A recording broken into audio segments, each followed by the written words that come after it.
Welcome to episode 18 of the Scrum Dynamics podcast. I'm your host, Neil Benson, and this is Scrum Dynamics. Our mission is to help every Microsoft customer and partner successfully implement Microsoft business applications using the Scrum framework. If you haven't listened to the show before, then a very special welcome to you. This is a great starter show where I'll be recapping some of the basics of Scrum. Pervin Patel, the Dynamics 365 community lead at Microsoft, asked me to present a webinar on the Dynamics 365 community site about successfully implementing Dynamics 365 with Scrum. We recorded the presentation this week, and I thought it might be a good idea to record an audio version of the presentation for the CRM audio podcast audience. Just before we get started, I wanted to take a special moment to thank our sponsor for this episode, KingswaySoft. KingswaySoft is the leading integration solution provider offering software solutions that make data integration affordable and painlessly easy.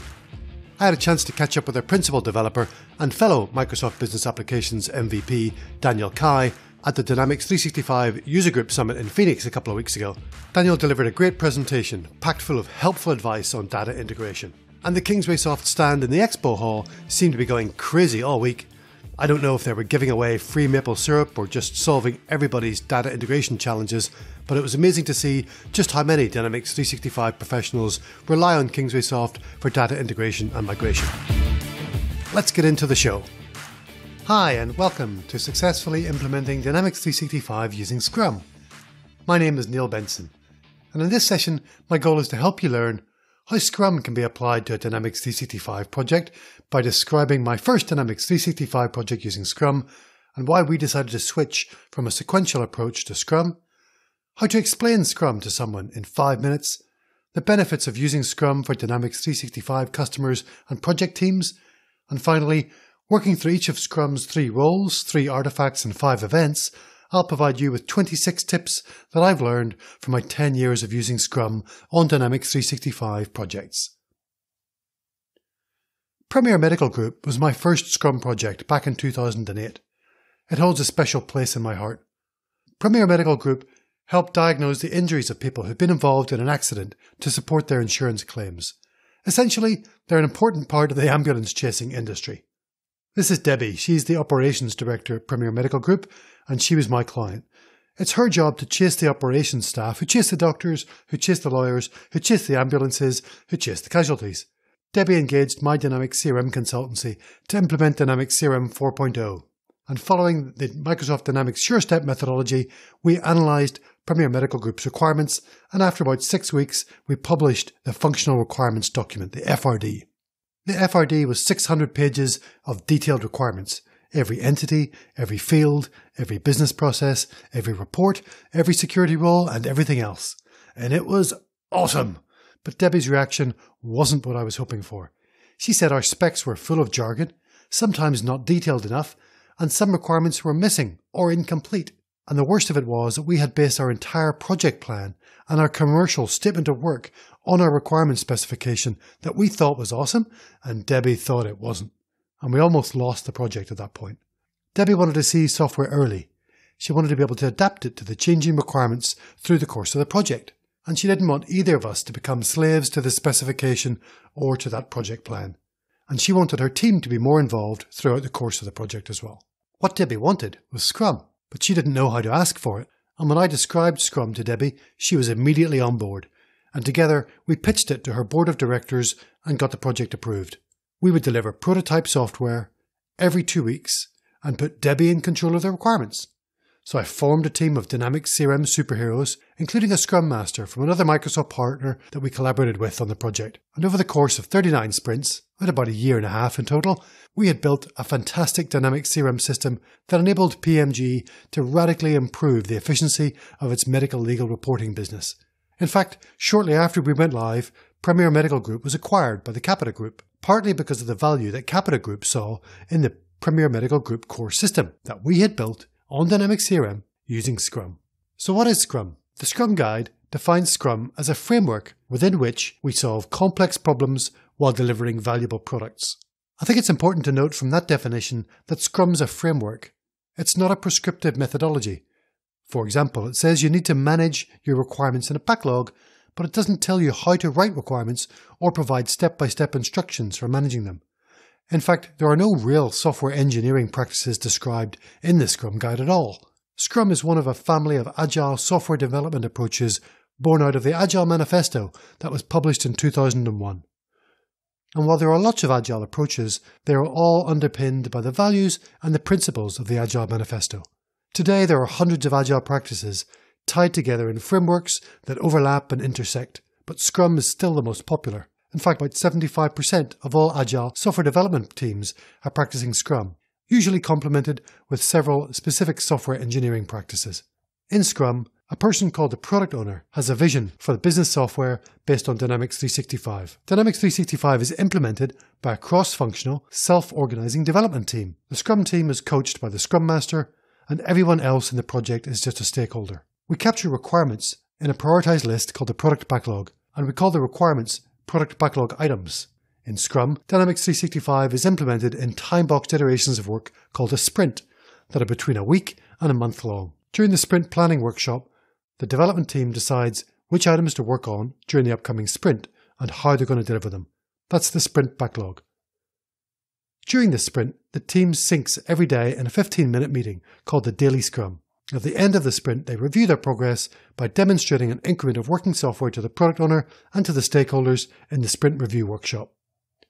Afterwards, at the sprint retrospective, they inspect and adapt their practices to improve their efficiency and effectiveness sprint over sprint. At the end of each sprint, we have a new product increment, which is Dynamics 365 enhancements that the product owner could release into production. The organization can keep the sprints going for as long as the value being delivered in each increment is greater than the cost to the Scrum team. Underpinning all of Scrum is empiricism, based on the empirical process control theory. Scrum's pillars are transparency, inspection, and adaptation, and its principles are commitment, courage, focus, openness, and respect. Let's talk about the benefits of using Scrum for Dynamics 365 projects. From a Microsoft customer's point of view, the top 6 benefits are that Scrum results in better quality Dynamics 365 software that more closely meets your users' most valuable requirements. Number 2, you can deliver your first Dynamics 365 release much quicker with Scrum than with a traditional methodology, so the benefits realization happens earlier. Number 3, Scrum projects have a higher return on investment because the benefits are realized earlier and they cost 30 to 40% less than projects following traditional methodologies. Number 4, Scrum embraces early feedback from your stakeholders and delivers features collaboratively with them so there's even greater involvement and satisfaction.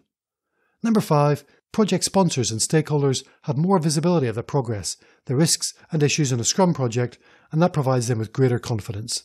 And number 6, frequent opportunities for inspection and adaptation ensure that we're building the right solution. And from a project team's point of view, the top 4 benefits of Scrum I've found to be are: number 1, Scrum teams are self-organizing, so the team members have control over the work that they do and how they do it. Number 2, Scrum encourages team members to work closely together and directly with users, rather than through a requirement specification. Number 3, the methods that Scrum teams use to estimate complexity, track their progress and make decisions are different and often more accurate than traditional methods on sequential projects. And finally, number 4, working with happy people who enjoy their jobs can be satisfying and rewarding.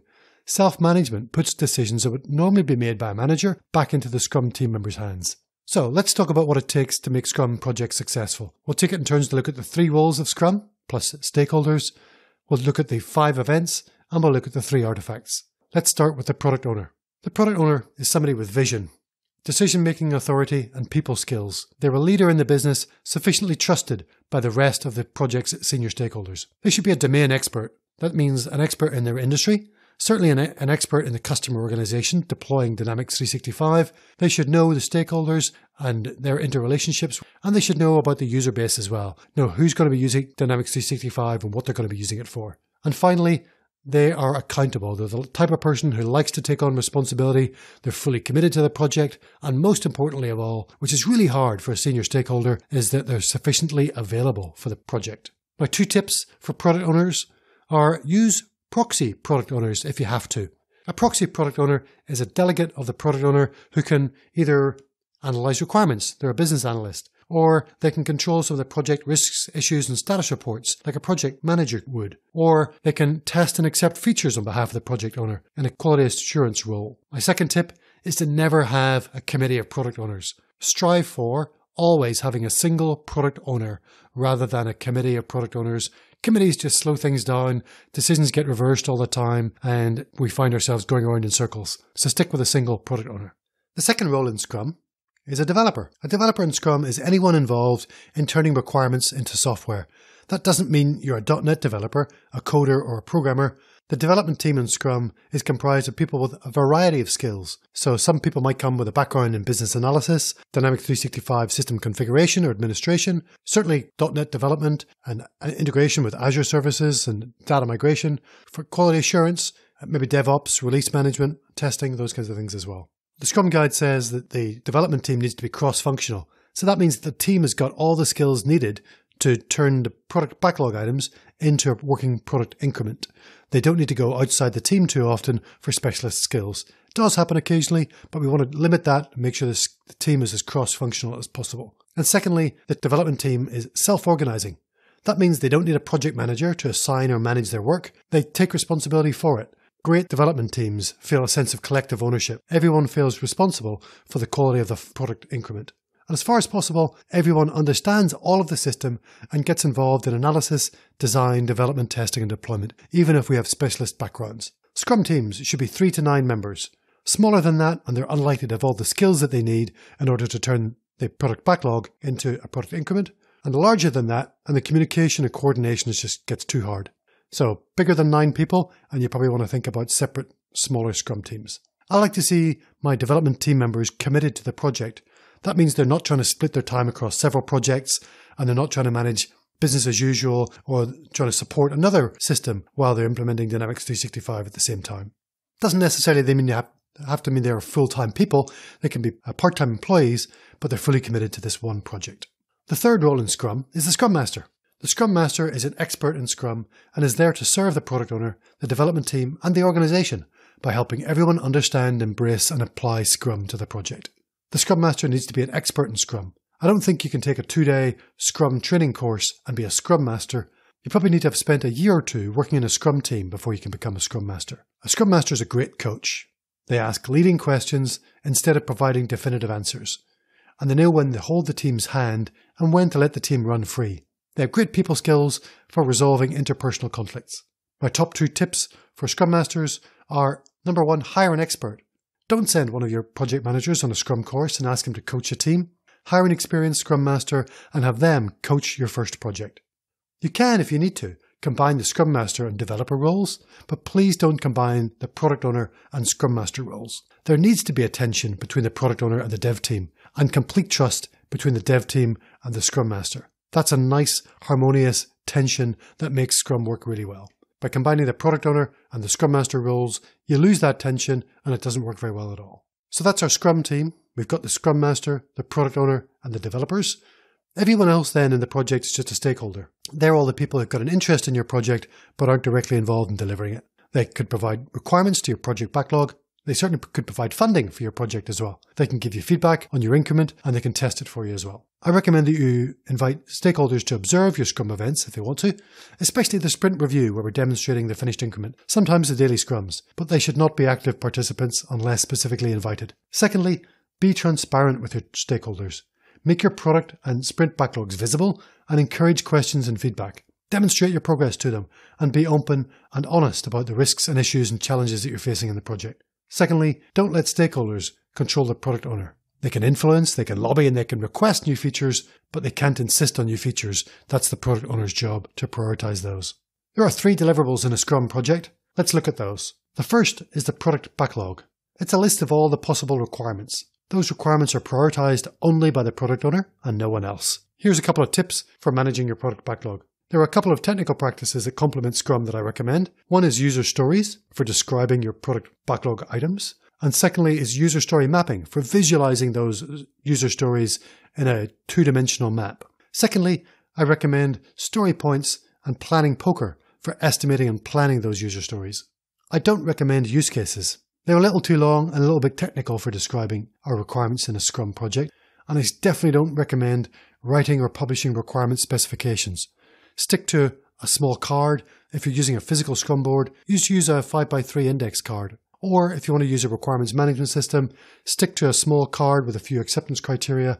If you have to, expand the story into a wiki page with a few extra sketches or some extra notes or acceptance criteria where it gets a little bit longer, but don't think about anything longer than a page. The second deliverable in a Scrum project is the sprint backlog. The sprint backlog is the set of high priority requirements the dev team is forecasting to deliver in the sprint. So it's a subset of the product backlog with a plan for how those will be done. It gets summarized by a sprint goal. My top 2 tips there: be negotiable with the sprint backlog with the product owner in the sprint review, but forecast and try and stick to it for the duration of the sprint, and resist the temptation to change your sprint backlog once you're underway. Occasionally you'll need to make changes, a couple of stories will drop out, a couple of new stories might come in, but by and large, the sprint backlog should stay intact throughout the course of the sprint. Secondly, it's the development team that gets to decide which items they will work on and how they will get delivered. Neither the product owner nor the Scrum Master or any stakeholder should be deciding on the what or how in the sprint backlog. And the third deliverable in Scrum is the product increment. The product increment is a set of new or enhanced features that are usable and ready to release into production. My top 2 tips are: 1. Automate everything. Automate everything to do with release management in Dynamics 365 projects. I use the terms item solution and release solutions. An item solution is a solution package that contains just the solution components required to meet one single requirement. It might just be a field, might even just be an option in an option set. If that's the requirement in one of your user stories, then create a matching item solution in your development environment just for that single story.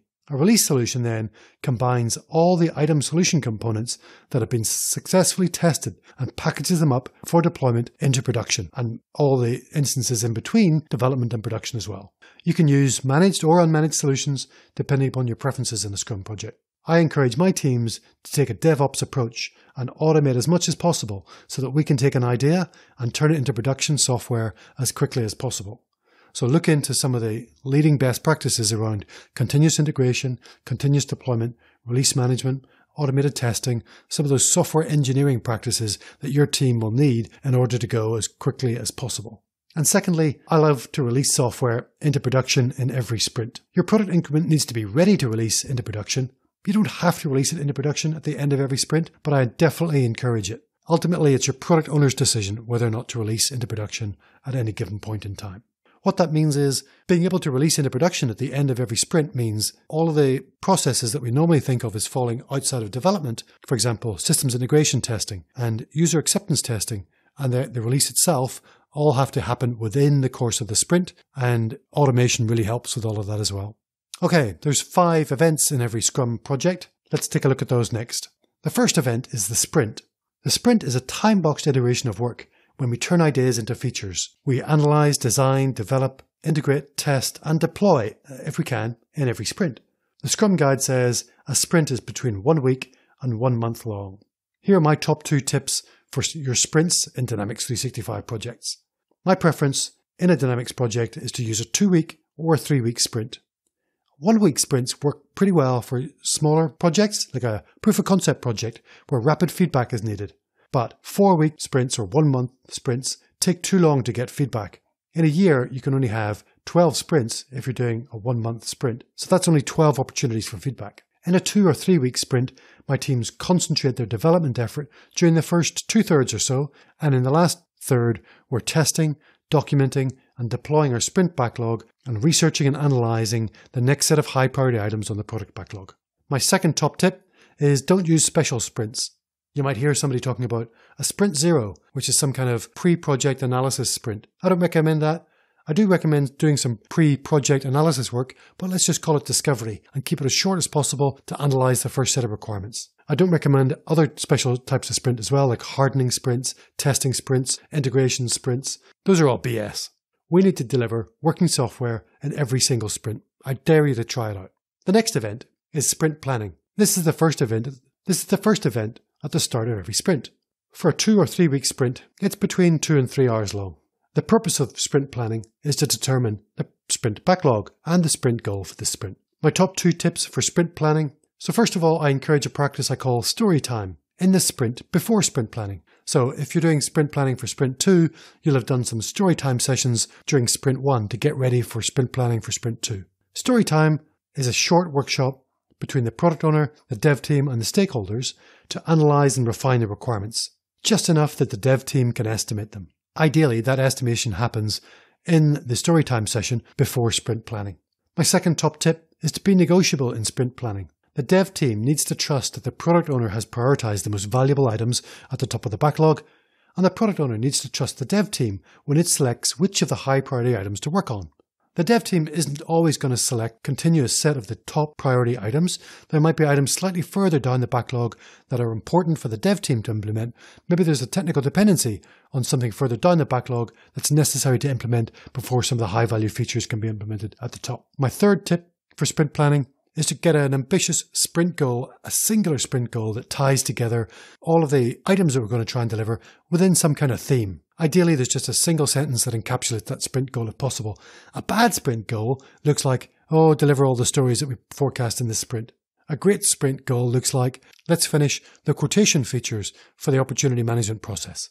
The next event in a sprint is the daily scrum. Like its name sounds, the daily scrum happens every day. It's a 15-minute time-boxed meeting for the dev team to sync with each other. We often have the meeting standing up, so it's sometimes known as a daily stand-up as well. My top 2 tips for the daily scrum are have it in the same time and same place every day. That helps people know exactly where and when it's going to happen, so there's no excuses for being late. And make sure the daily scrum is not a status report. It's for the dev team to update each other. They shouldn't be talking to the Scrum Master, and the product owner doesn't even need to be there. The product owner or other stakeholders are welcome to drop in and observe and maybe answer any questions that the dev team has, but I really recommend that you hold those questions over and have those after the daily scrum so that people can get away and get back to work if they're not needed for those side conversations. Okay, so there's 2 more events towards the end of a Scrum sprint. The first of those is the sprint review. The sprint review is a critical Scrum event for inspection and adaptation. What we're doing is inspecting the product increment and adapting the product backlog based on the feedback around that increment.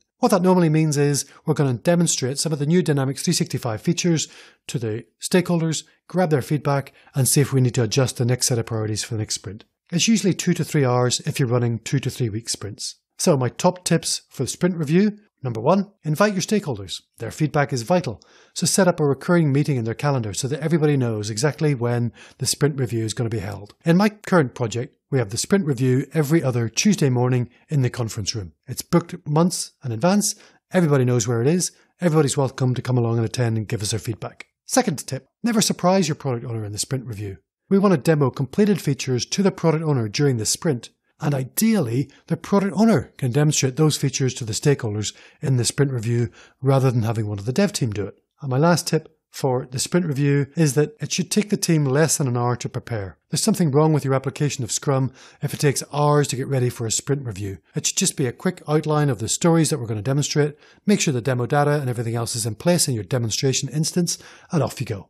And then the last event in a Scrum project is the sprint retrospective. It's usually a short meeting. It's about an hour, maybe 2, depending upon your sprint length. During that time, we inspect and adapt our processes. So the sprint review that we've just had inspected and adapted our product, and the sprint retrospective is to inspect and adapt our processes. So a couple of tips for a healthy sprint review. First of all, I like to make it a walking meeting or maybe a picnic. Get out, have lunch, take a break, get out of your normal working environment. Secondly, focus on the processes of your software team, not on the people. The question should be, how can we apply test-driven development, not how can we get the QAs to regression test all their work at the end of every sprint. Thirdly, take 1 or 2 ideas from the sprint retrospective and action those in the next sprint. Finally, there's lots of different formats for sprint retrospective workshops. Try changing the format from sprint to sprint to keep your retros fresh and to keep your methods of adaptation constantly changing and adapting as well. So that's it for our recap of Scrum, how it can be applied to Dynamics 365 projects, 26 top tips for making your application of Scrum on your next Dynamics project successful. My name's been Neil Benson. Thanks very much for listening. Stay agile and fantastic. Our mission is to have every Microsoft Dynamics 365 project succeed using Scrum. If you'd like to learn more about Scrum and become a certified professional Scrum Master, visit crm.audio/Scrum Dynamics to get discounted access to the Introduction to Scrum from Microsoft Dynamics 365 course. The course features videos, worksheets, quizzes, and a practice assessment for the Professional Scrum Master certification exam. It covers the theory of Scrum, its events, roles, and deliverables, as well as lessons learned through Scrum for Dynamics CRM case study projects. CRM Audio podcast listeners can get discounted access by visiting crm.audio/Scrum Dynamics.